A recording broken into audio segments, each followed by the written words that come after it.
The grand royal courtroom buzzes with anticipation as nobles, advisors, and petitioners fill the space. Princess Amara, young and resolute, occupies the throne, her gaze sharp as she surveys the unfolding events.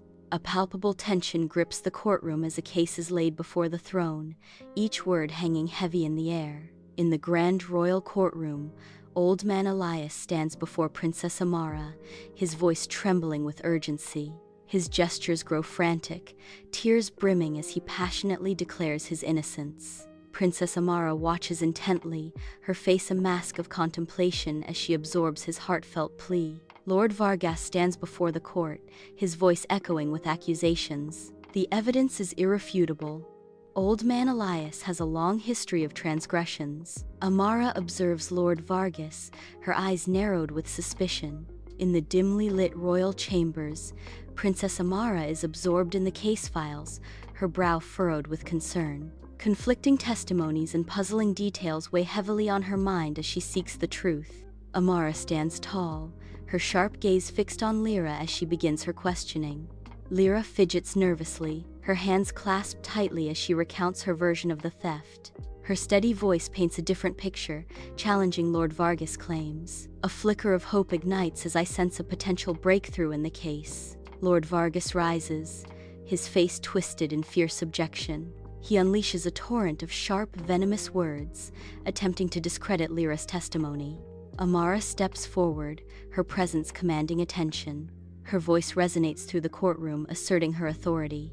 Amara stands tall, her voice echoing through the courtroom as she challenges Lord Vargas. She exposes the flaws in his evidence, each word a deliberate blow to his fabricated image. Lord Vargas visibly falters, his composure crumbling under Amara's relentless assault. The courtroom holds its breath, every eye glued to the unfolding confrontation. Amara's voice echoes through the courtroom, delivering a verdict of justice.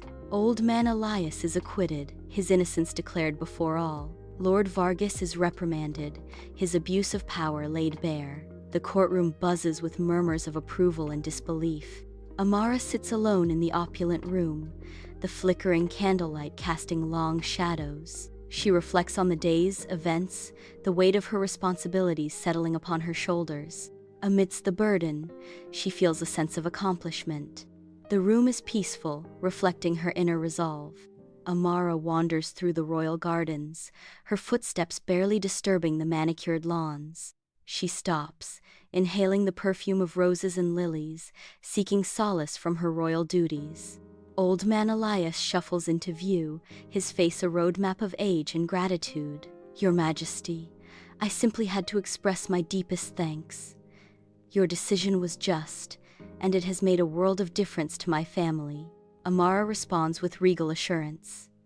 It was the right thing to do, Elias. Justice should always prevail. In the radiant royal courtroom, Princess Amara listens intently as a new case unfolds, her presence promising fairness. She approaches the dispute between merchants with wisdom, her expression thoughtful. Amara's empathy fills the courtroom, promising justice and resolution. In the regal courtroom, Amara listens intently as the two merchants present their cases, their words painting a vivid picture of broken trust. The air crackles with tension as each merchant accuses the other, their voices rising in a crescendo of accusation and denial. Evidence is laid out before Amara, each piece a testament to the fractured agreement and the deepening divide between the two. Amara stands tall, her commanding presence filling the royal courtroom. Her gaze sweeps across the line of merchants, each face scrutinized under her unwavering attention. Her voice, clear and commanding, cuts through the tension as she seeks clarification on the agreement. Amara ensures every voice is heard. Amara sits at the mahogany table, surrounded by scrolls and documents, seeking counsel from her advisors. 3 advisors stand around the table, their faces lit by candlelight, offering their insights. She nods occasionally, her eyes distant, weighing their words against her own judgment. Amara stands tall, her voice echoing through the courtroom, commanding the attention of all. She proposes a compromise, blending innovation and practicality to address the merchants' concerns and promote fairness. The air crackles with anticipation as every eye in the courtroom remains fixed on Amara. The merchants nod, their faces reflecting newfound understanding and agreement. The courtroom tension dissipates, replaced by a palpable sense of relief. Costly litigation is avoided, and the dispute is resolved peacefully. In the quiet of the royal chambers, Amara contemplates the essence of justice. She reflects on the delicate balance of compromise and understanding. True justice lies not in victory, but in understanding.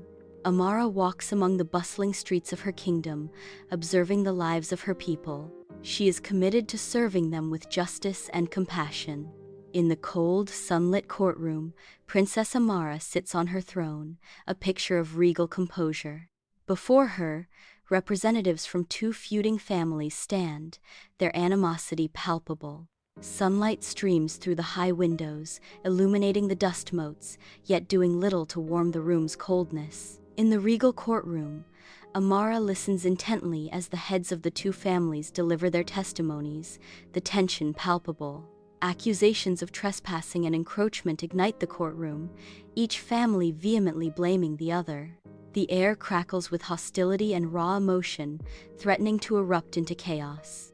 Amara sits upon her throne, her presence commanding the vast courtroom. With a regal gesture, Amara commands an investigation into the land dispute. Her voice resonates, promising to unveil the truth and define clear boundaries. Amara's gaze remains unwavering, fixed on justice. In the dimly lit royal chambers, Amara immerses herself in ancient maps and historical records, her brow furrowed in deep concentration. Her fingers trace the origins of the land dispute, gliding over faded ink and brittle parchment. A single candle casts a warm glow on her determined face, illuminating her quest for a just resolution. Her posture reflects unwavering dedication, a silent vow to find a peaceful solution to the conflict. Amara stands before the court, scrolls unfurled, her voice resonates with unwavering conviction.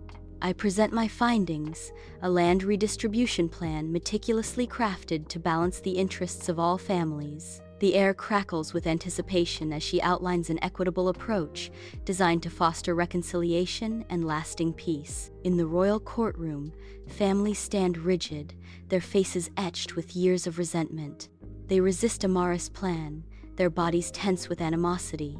The air hangs heavy with unspoken grievances, creating an atmosphere thick with uncertainty. Amara stands before the families, her voice echoing through the courtroom.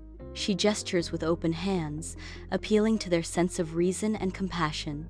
Her words are heartfelt and persuasive, urging them to embrace a future of peace. In the royal courtroom, the families find common ground, their agreement echoing with newfound understanding. The land dispute dissolves, replaced by a spirit of reconciliation as the families begin to mend their fractured bonds. Hope fills the courtroom, a testament to the power of unity and the promise of a brighter future. In the quiet of the royal chambers, I reflect on the profound power of reconciliation. I contemplate the importance of forgiveness in achieving lasting justice. I realize true justice is not merely about resolving disputes, but about healing deep wounds. Amara journeys through the royal countryside, observing families uniting to restore their bonds and nurture the land. She watches, her heart filled with joy at their achievements and strengthened by their unwavering spirit.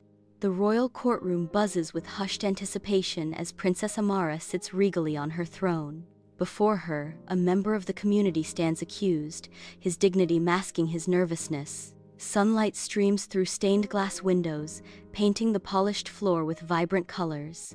Amara listens intently, carefully weighing the evidence against the accused. She assesses the gravity of the violation against the accused standing in the community. Amara remains impartiale, her judgment unwavering. In the grand courtroom, Amara sits regally on her throne, an image of power and poise. Before her, the accused stands, head bowed in a display of humility or shame. Sunlight floods the courtroom, illuminating the scene as Amara gestures, her expression a study in encouragement. Amara's voice fills the hall, offering a chance. You have been accused. I offer you the chance to speak. Explain your actions. Offer any mitigating circumstances. In the dimly lit royal chambers, Amara stands, the weight of her decision pressing heavily. Moonlight paints the room in long shadows as she contemplates the balance between justice and mercy. She seeks a path where accountability meets the possibility of redemption. Amara delivers her judgment with careful consideration, her voice resonating with authority and compassion. The courtroom listens intently as Amara announces a lenient punishment, balancing justice with mercy. Her decision acknowledges both the violation and the accused's positive contributions, echoing through the silent courtroom. A profound understanding fills the courtroom as the community acknowledges the fairness and wisdom of Amara's judgment. The accused bows his head, his remorse evident as he pledges to honor the royal decree. His voice, though soft, echoes with genuine sincerity, promising adherence to the decree in the days ahead. In the quiet of the royal chambers, Amara contemplates the profound role of mercy and compassion in the dispensation of justice. She understands that true justice transcends mere enforcement, becoming a force for healing and reconciliation. The royal city thrives with life as Amara navigates the bustling crowds, her gaze searching for the accused. Amara spots the accused, her eyes reflecting a beacon of hope. She approaches him, extending an offer of redemption. "I believe in your potential for redemption." Amara's voice resonates with compassion. "I want to help you reintegrate into the community." Sunlight floods the royal courtroom, illuminating the silent tension hanging in the air. Princess Amara sits regally on her throne, her expression unreadable. Before her, the foreign diplomat stands nervously, awaiting her judgment. Advisors huddle, their hushed whispers amplifying the gravity of the moment. In the royal courtroom, Amara listens intently as the foreign diplomat and the opposing party present their arguments. She navigates the complexities of international law and diplomacy, her expression cautious and diplomatic. In the dimly lit royal chambers, Amara sits surrounded by scattered scrolls and documents. 3 advisors stand around the table, their faces reflecting deep worry. Amara leans forward, her expression troubled as she speaks. "We must consider every angle, the legal precedents, the political fallout. This case could unravel everything we've worked for." Amara stands tall, her judgment a beacon of wisdom and strategy. With deliberate precision, Amara balances justice and the kingdom's welfare. The foreign diplomat nods slowly, accepting Amara's judgment. A sigh of relief washes over the courtroom as the diplomatic crisis is averted. Relations between the 2 kingdoms are maintained. In the quiet royal chambers, Amara stands alone, the candlelight casting long shadows that dance with the weight of her crown. The stillness of the room amplifies the turmoil within her, a stark reminder of the intricate web of justice and politics she must navigate. In the quiet of the chamber, Amara realizes that true justice demands not only wisdom but also unwavering courage. Amara stands on the royal castle balcony, her gaze sweeping across her vibrant and prosperous kingdom. She is committed to serving her people with justice and compassion. In the solemn royal courtroom, a young boy trembles before the throne, accused of theft. Hushed whispers fill the courtroom, faces etched with somber judgment. Sunlight streams through high windows, illuminating the gravity of the moment. In the solemn courtroom, Amara listens, her attention captured by the boy's tearful plea. The boy's voice cracks with emotion, his desperation echoing through the hall. The baker stands firm, his stern accusation a heavy weight in the air. The boy's face is etched with desperation, a stark contrast to the baker's unyielding stance. Amara stands tall, her voice echoing through the courtroom, filled with unwavering resolve. The baker must donate bread to the poor, and the boy will work off his debt. Amara pauses, her gaze sweeping across the room, ensuring the weight of her words is felt by all. This will teach everyone about compassion. The courtroom erupts in applause, echoing with the sound of newfound understanding. Faces glow with appreciation for Amara's wisdom, their expressions reflecting a profound shift in perspective. The people recognize that true justice extends beyond punishment, embracing compassion. In the dim light of the royal chambers, Amara smiles gently, a curve of contentment gracing her lips. True justice is about understanding and compassion. The weight of the crown feels lighter tonight, replaced by the warmth of purpose. Amara walks among her people, embodying hope and justice. Laughter and joy fill the city streets. Amara sits on her throne, radiating authority and grace. The light catches the intricate details of her crown, a symbol of her role as the Princess of Justice. The courtroom awaits, silent and expectant, ready for Amara to address whatever challenges lie ahead.